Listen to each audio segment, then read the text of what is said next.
There's something lurking in the shadows, calling your name, whispering to you, trying ever so desperately to get you to walk past that tree line. But never fear, never listen, and never waver.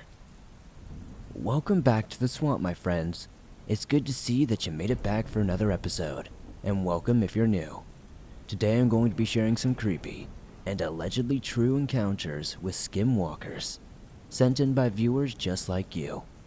As always, if you have a story that you would like to share in a future episode, be sure to submit your story at swampdweller.net or the email you can find in the description down below. I'd love to share your story with everyone here in the swamp. It's stories like yours that truly help keep this show going on a daily basis. Now, without any further ado, let's get into these creepy and allegedly true Skinwalker encounter horror stories that'll freak you out tonight.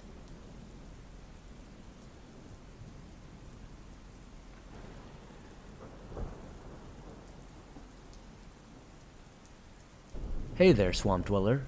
So there are those who have seen and encountered cryptids such as Wendigos, Skinwalkers, or Sasquatches. But this is gonna be my encounter with what I think was a Skinwalker, but could be something else.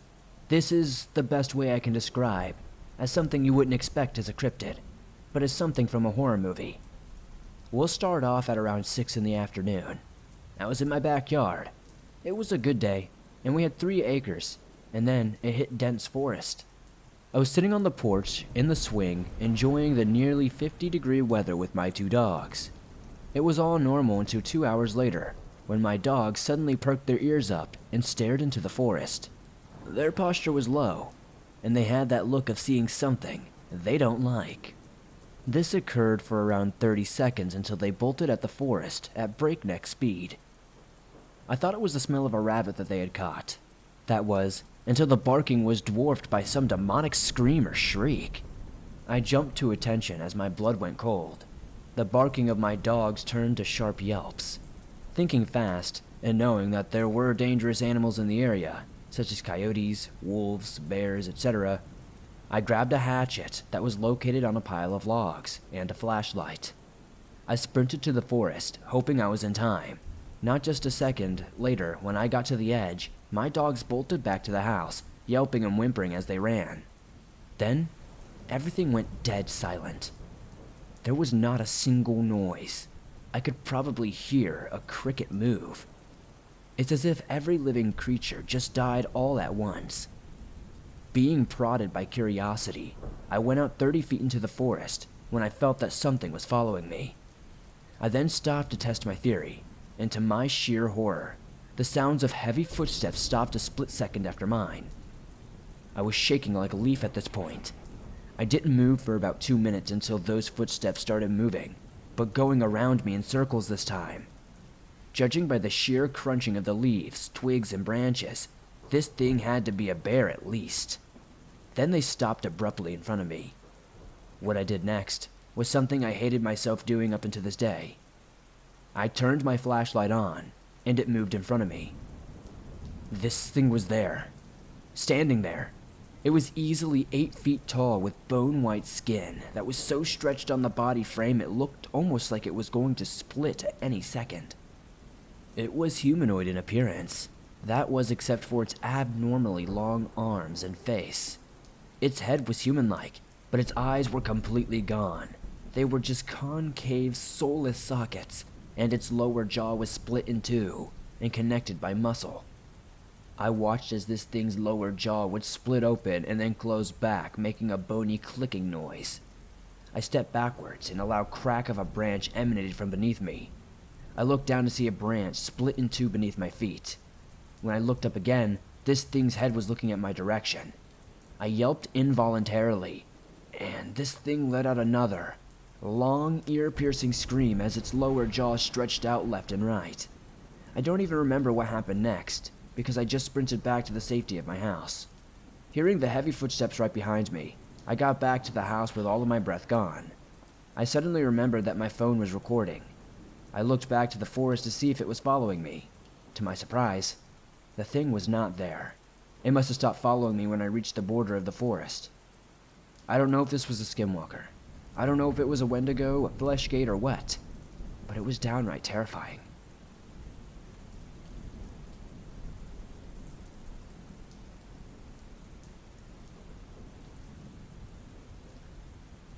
Okay, first off, I know a lot of people will think that this is a hoax, because it's from Scotland, but I don't know how else to explain this. I'm extremely familiar with Wendigos, Skinwalkers, Fleshgates, all that. There's probably a non-Native American possibility that I'm unaware of, but the only explanation to me is a Skinwalker. I apologize for my use of Scot slang in advance. I'm a teenager. I won't disclose my age exactly, and I go to a public school in Perthshire, Scotland. It's mostly a rural area, with mostly towns, villages, and just houses dotting the landscape.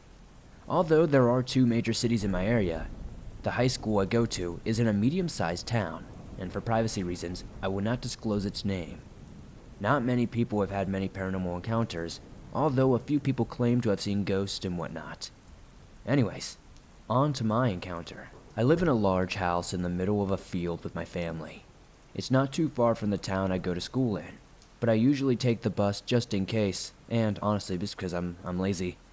Sometimes, me and my mates, let's just call them E, J, and C, take a path through a nearby forest to come back to my place, where we just play video games and that sort of thing.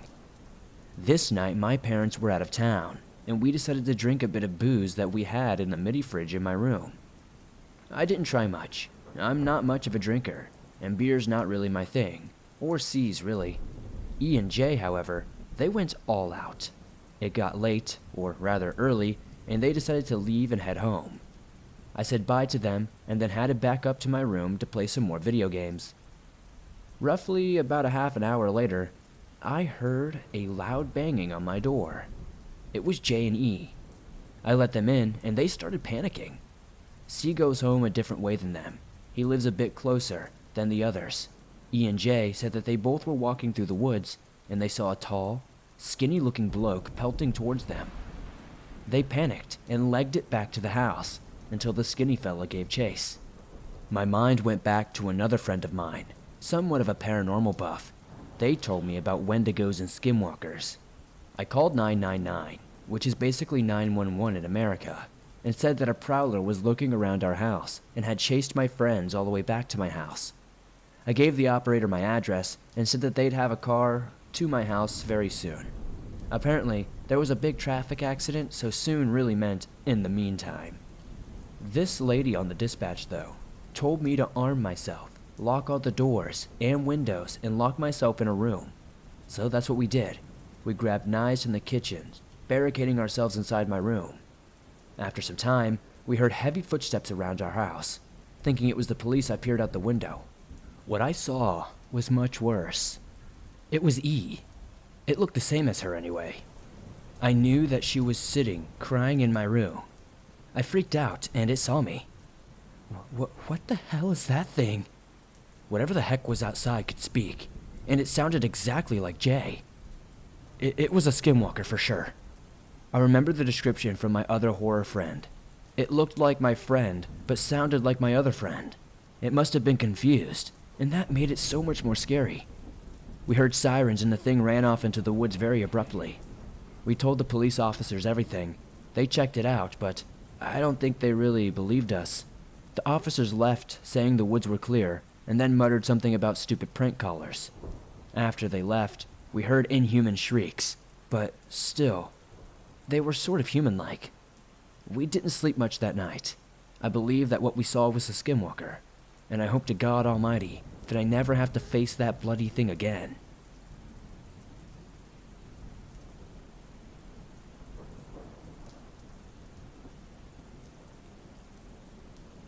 So I've been kind of wanting to share my creepy encounters and experiences for quite some time.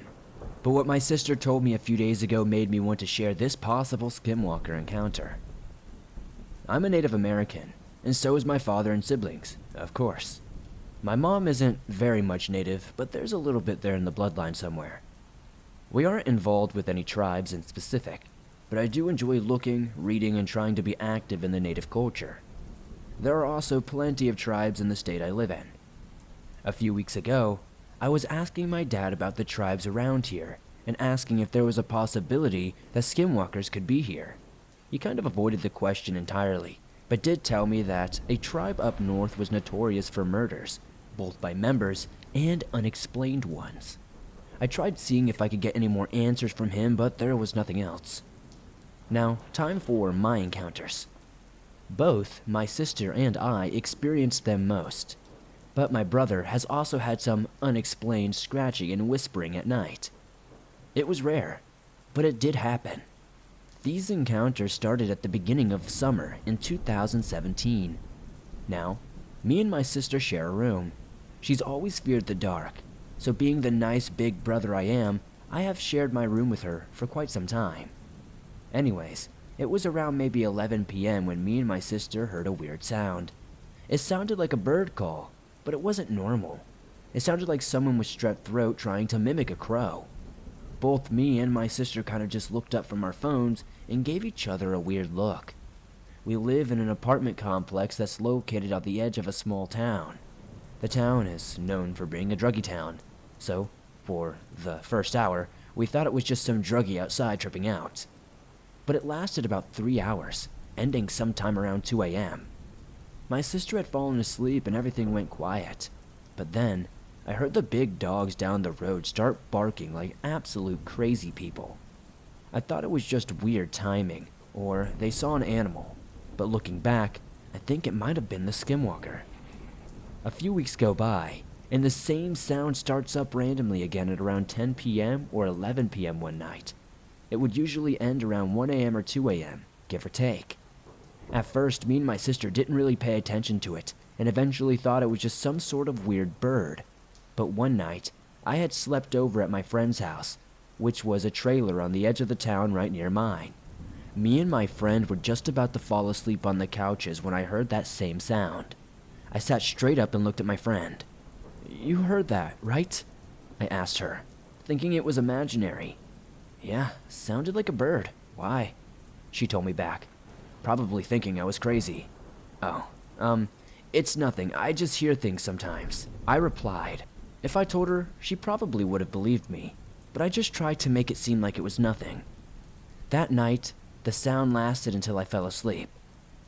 Fast forward another week, and we're hearing the same sounds at night. My sister now was starting to get paranoid. I was too, but I just told her it was nothing, just a dumb bird. At this point in the summer, I was listening to lots of Skinwalker horror stories that were on the Swamp Dweller YouTube channel. I started connecting their similarities to what was happening with me and my family. One night, me and my sister were just chilling in our beds, with our window open, when the noises started up again. This time they sounded like they were ragged and sick. They stopped quickly after they started. Me and my sister just shrugged at each other and went back to our phones as normal, when suddenly, right next to our window, we can hear the most blood-curdling scream. It was not human. It sounded like a baby screaming crossed with a dog yelping. With that sound ringing in our ears, me and my sister both jumped and screamed, hiding under her covers. I honestly hid under my covers, with my heart racing. We waited what seemed like hours until my sister whisper yelled at me asking if I was safe. I had to put my big boy pants on and uncover myself to close the window. I did so rather quickly, but when I got to the window, there was nothing there. Nothing I could see. My sister wanted to tell our parents, but I knew they would never believe us. The next day, though, I had asked if they had heard anything, which they said they hadn't. I brought this stuff up to my 3 friends one night while having a sleepover. At first, most of them thought it was a joke, and me just trying to scare them or something. I explained how I felt I was being followed and having a sense of dread 24/7. They then seemed to believe me, and I told them that I thought it would follow me to their houses as well. And what freaked us out the most that night was my friend's dog started barking and growling like crazy. Afterwards, one of my friends had remarked, "Why did we become friends with a Native American?" It made us laugh and calmed down the atmosphere a bit that night. Back home, my sister had told me that the noises stopped while I was gone, which pretty much had confirmed to me that it was indeed following me in specific. Constantly now, I was feeling dread and couldn't sleep at night. That scream ringing in my ears and that sound outside, increased by each night, sounding more and more sickly. Like I said, this had been lasting all summer, so eventually we got used to it. Sometimes it sounded like there was more than one of them, but if it didn't get close, we didn't care. At my friend's house, it was still the same. I was paranoid of seeing it. Even walking my dogs at night freaked me out because their gaze would fixate on something in the tree line, just out of my sight. They would never bark or anything like that, just stare, then start sprinting towards home. I'd begin to follow, of course, gripping the leash so they wouldn't get away. It really freaked me out. One night, I caught a glimpse of it through the curtain crack. The noise had gotten closer, and me and my sister were prepared to hear another of those terrible screams. But no. I looked out the window as the wind blew, and what I saw, I believe, is a Skinwalker. It looked so sickly and thin. Its eyes were sunken, and its face looked like it was scowling. I just stared at it until the curtain moved back, and then it was gone. This dread had filled me even more. After that, we heard less and less. Toward the end of the summer, we had heard it again, and I decided to record the sound. It sounds very weird and very unnoticeable in the recording, but if you listen closely, it's there. I wish there was a way to show it on here, but everything had died down until recently. I still have that constant feeling of dread, and I've become more and more paranoid. But I know what I've been experiencing. I know something about it is real. Last month, me, my siblings, and my dad saw a white deer. I know that usually means good luck, but just the other day, after my dad picked me up from work, he told me that on the way he had seen a white wolf sitting on the side of the road, just watching the cars. I don't know if this is significant, but it's something to note. Also, my sister has been experiencing stuff while in her room. Just last week, she came running out of my room, saying she heard scratching at the window. It's all just super freaky and weird. I'm already kind of paranoid, but this is all just weird and it can't be coincidences. I just hope it stops. I'd love to get a good night's sleep again.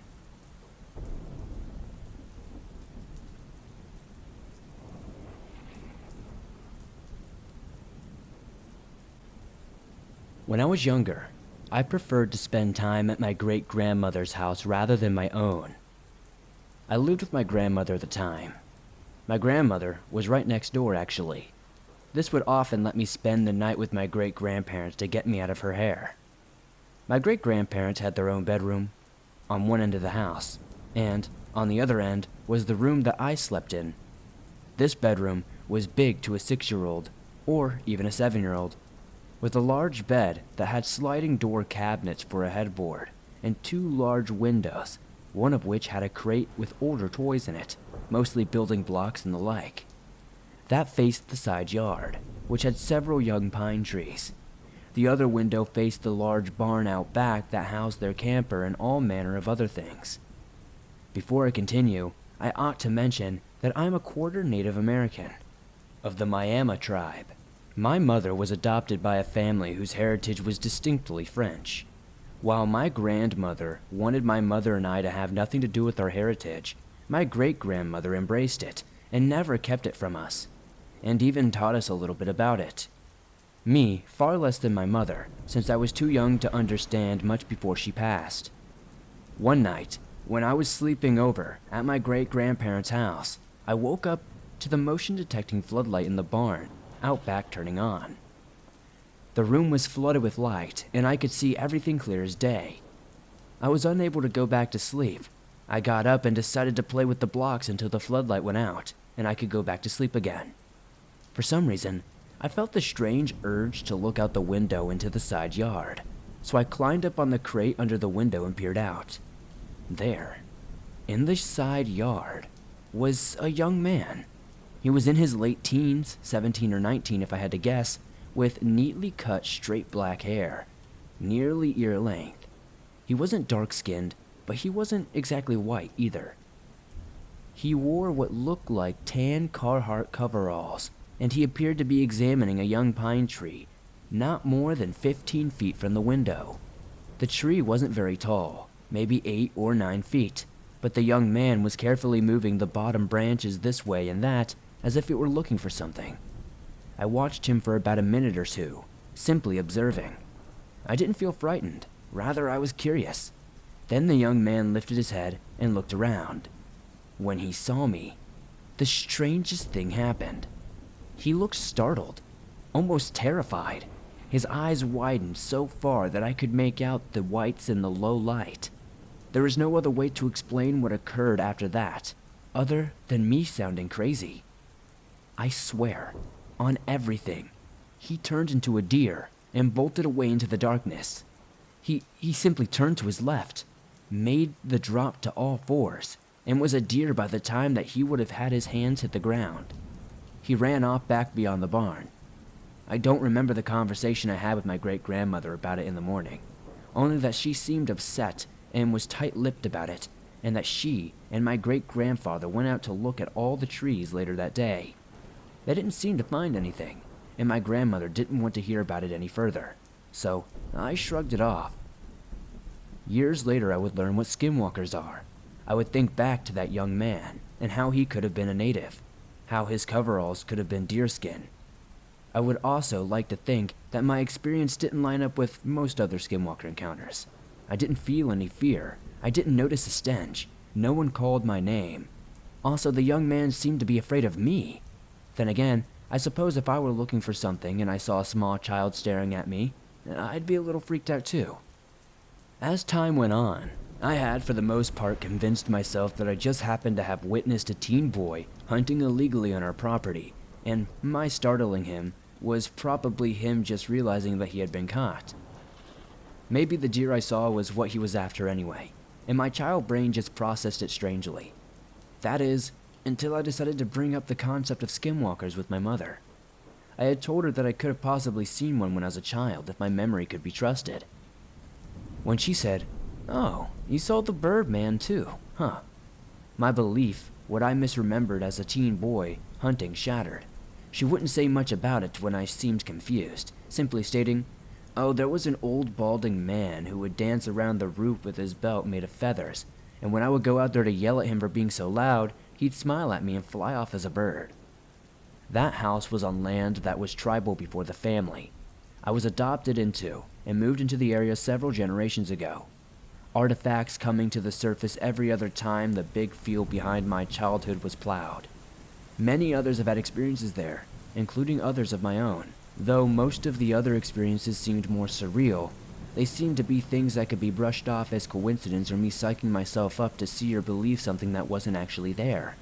But that young man who turned into a deer sticks with me, and has honestly led me to be distrusting of deer, and not just because they're a road hazard. I have had many other strange experiences with deer since then, but none as unbelievable as the shapeshifter in the coveralls.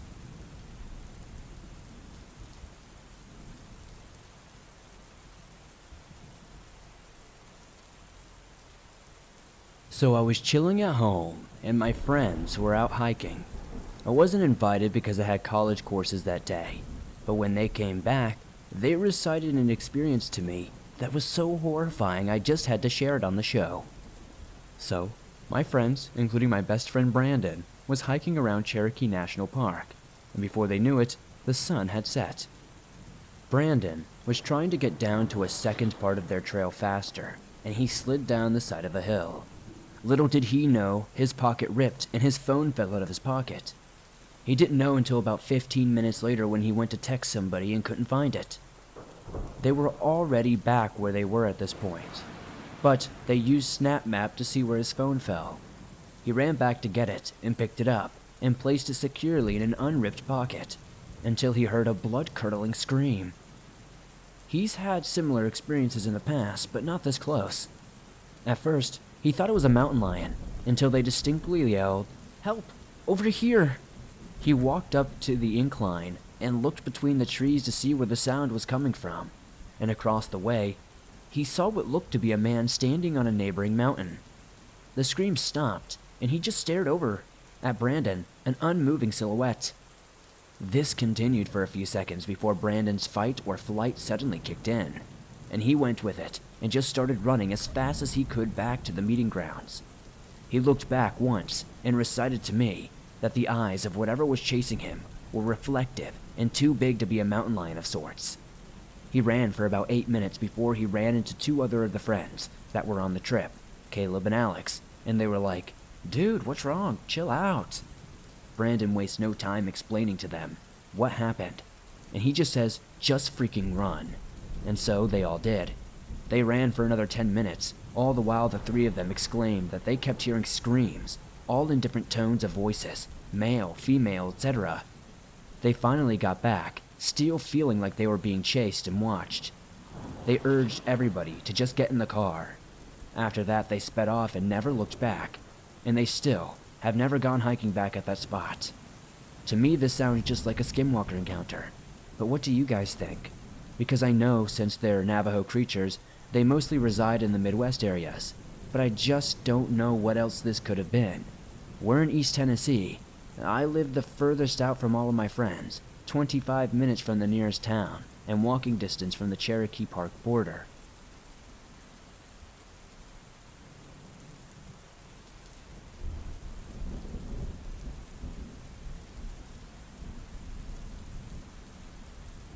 This happened to me last August, when I was driving down from Washington to San Diego with some friends. The three of us were camping in cool spots along the way, and at one point during our trip we stopped to camp for a night near the Sierra Nevada mountains. My friends had heard that the sunrise's reflection over the mountains is absolutely breathtaking, so we decided to wake up around 5 a.m. the next morning to give it a watch. That time came, and we reluctantly left our tent and walked about 10 minutes from our remote campsite over to a long road and stretch of desert with a great view of the mountains. We stood there for roughly 20 minutes or so. Then, as I was looking across the distance, something caught my eye. It seemed to be some type of animal, but it was a weird size and very white, super white. At first, I thought it was a bunny, but then decided that there was no way, because it was way too large to be that. The figure was maybe the size of a large dog, bright white, and moved in a kind of unnatural way, like jerky and fast. I remember the face being weird, kind of indescribable. It gave me goosebumps as I stared at it, trying to figure out what I was seeing. I looked over to my friends and asked them if they were seeing the thing too. When I looked back, I couldn't see it anymore. Neither of my friends had seen this figure, but they shared a look and one of them did a motion like two fingers walking on his arm. The other nodded, and they told me they didn't know what it was, but we should go back to our campsite. After that experience, I asked them several times what they weren't telling me. I kind of thought they were playing a joke on me, but I was still persistent with my questions. They told me to drop it until we made it to San Diego, and promised they would explain it when we got there. A few days later, as we drove into San Diego late at night, I brought it up again. That's when I learned about the Skinwalker for the first time. They told me that they've read stories that sound exactly what I saw, and noted how it was weird that I would describe a figure like that when there were no animals known in that region to even look like that. And they thought it was weird that I would describe a Skinwalker down to a T without ever even hearing of it before. I was absolutely freaked out, and I was glad they waited to tell me. They told me that they waited to share because they didn't want to risk anything by thinking or talking about it. I'm not sure if I saw the Skinwalker that day, or maybe if my tired eyes were playing tricks on me. I'm just definitely not eager to return to that area anytime soon.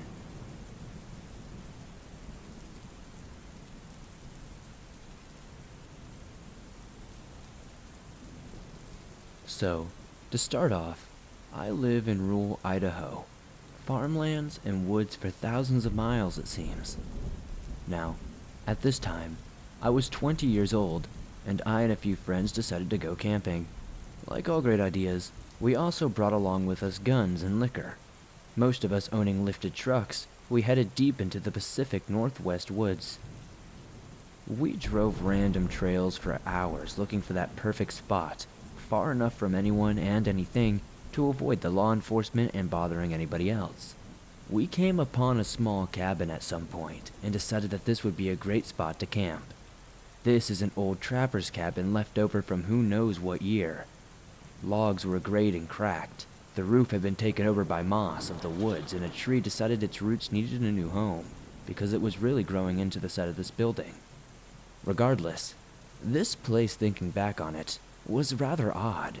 The door was dug down about 2 feet, so the whole cabin looked like a 10-year-old would be the builder. Yet inside you could stand up easily. My friend JC called to look as me and him went inside to check out what we had found. As I wandered over, he looked at me in this kind of sickly manner. He looked nearly green. "What's up, man?" I asked. "Bro, check this out. Have you ever seen so many dead animals?" At this, I picked up my pace a little. I mean, the last thing we need to be is near a wolf den or cougars, banquet area, or something like that. What the hell? I start looking around. I thought we might be standing in a mudding pit. This was no longer an option. Looking into this creek bed area to see, I guess, around 5 deer, 2 elk, maybe half of a moose, and I think a few raccoons. All dead and torn apart, guts splayed all around. The smell of something I'll never forget was rotting somewhere. It was like rotting bile mixed with the smell of feces and urine, all combined. This explains why JC looked so green. Looking around, Matt and Joe were off gathering wood for a fire, and it was getting dark rather fast. All we could do for a while was just stare at the Jackson Pollock of dead things. Bro, is that a footprint? I snapped my head to where he was pointing. It looked like a bare human footprint and a few others leading away from this place. That looks like a footprint and a bare footprint. Who the hell walks around barefooted in these type of areas? There was debris everywhere. Rocks, glass, old shards of, building materials. Man, this is so strange. What do we even do? I say. This time, being where my mind was at the time, I seriously didn't know what to do. Who would be around in bare feet like we said? There should have not been anybody doing something like that here. Or better yet, I should have considered the fact that whoever this was, or whatever this was, might return to this spot. Anyway, we walk over, and yep, we find more footprints that look just like the ones from before. Most were even close to our own foot size. Joe and Matt got back sometime around dusk. It was starting to get dark, so we got a fire started, and we backed up our trucks and all lined them up, ready to get the hell out of there if need be. As the fire burns, we begin to drink. Matt and Joe are talking about the pile, like it's some poacher's dump area. Again, the fact that we were still there is absolutely insane. I can't for the life of me tell you why we didn't get out of there. The forest got dark, and I mean dark.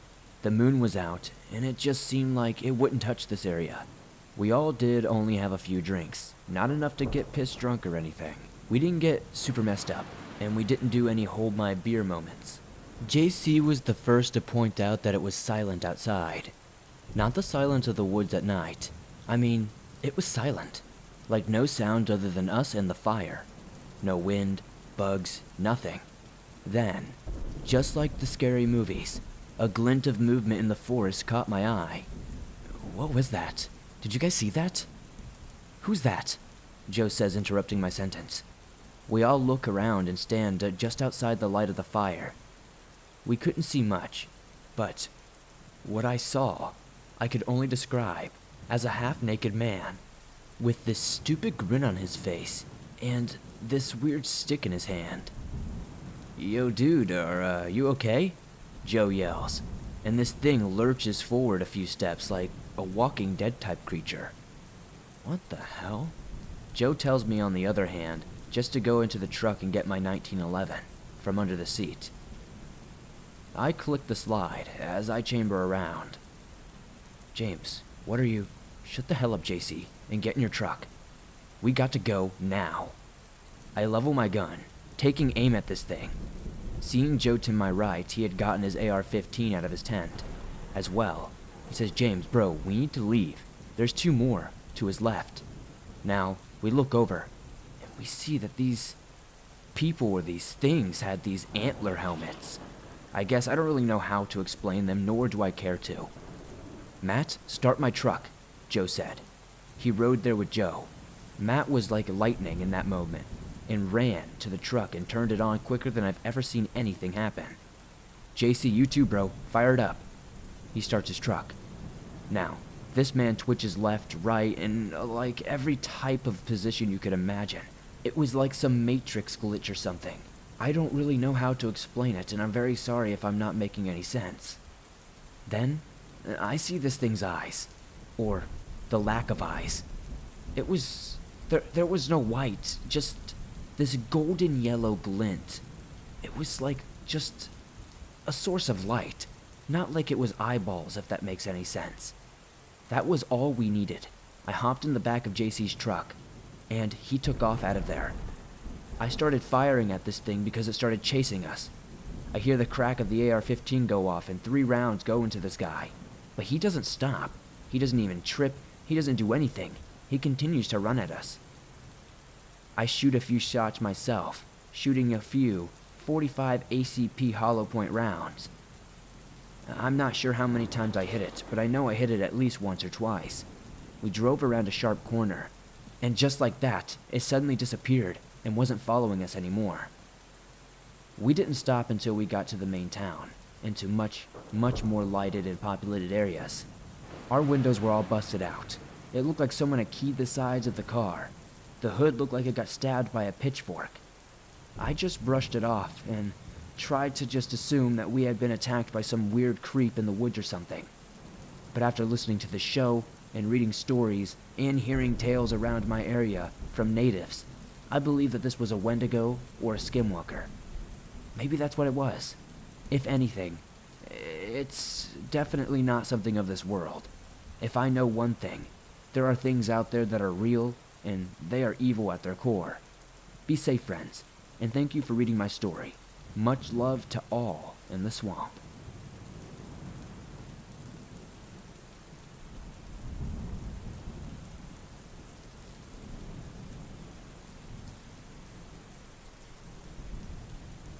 Thanks for listening to these creepy and allegedly true encounters with Skinwalker creatures, sent in by viewers just like you.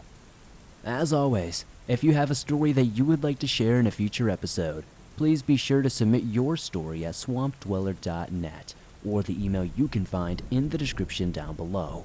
I'd love to share your story with everyone here in the swamp. It's stories like yours that help keep this show going on a daily basis. If you enjoyed these stories, please be sure to hit that like button, as it helps me out a ton.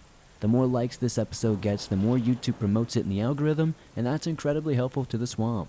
If you're listening to this on Apple Podcasts, please be sure to give this a 5-star rating, as that helps us grow over there, and it's incredibly helpful. If you're new to the swamp, why not join us? Hit that subscribe button and turn on notifications to never miss a new episode, as I upload them nearly every single day, and all things natural and supernatural. If you're on the go and don't have YouTube Premium, but would still like to download and listen to your favorite Swamp Dweller scary stories no matter where you are, you can download them and listen to them absolutely for free from Apple Podcasts, Spotify, iHeartRadio, and just about anywhere else you find your favorite podcast online. I'd love to know in the comments down below, what story was your favorite tonight? Honestly, like I say most episodes, it's just very tough for me to pick one. Usually they're just all enthralling and interesting. If you would like to support the swamp outside of hitting that like button, subscribing, and giving us a 5-star rating on Apple Podcast, maybe check out the merch store. I've got face masks, t-shirts, hoodies, and more. I'd love to see you guys wearing some cool swamp threads. Don't forget to join me on Instagram, Twitter, and Facebook, and I'll see you all soon with another creepy episode.